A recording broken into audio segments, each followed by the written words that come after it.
So the Dallas Mavericks are the NBA champions for the 2010-2011 season.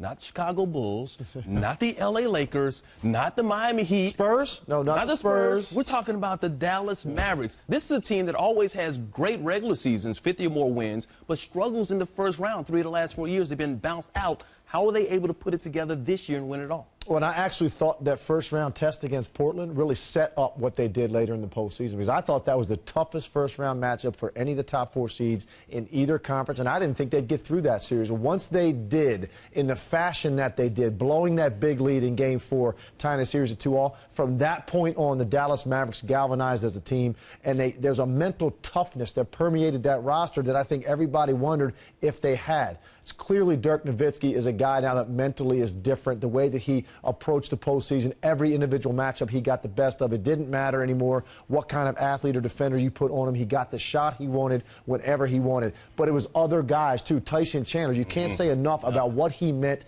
to this team defensively. Extra possessions, Sean Marion getting extended minutes when Caron Butler went down, the versatility that he has defensively, and then scoring the basketball in the postseason the way that he did back in Phoenix.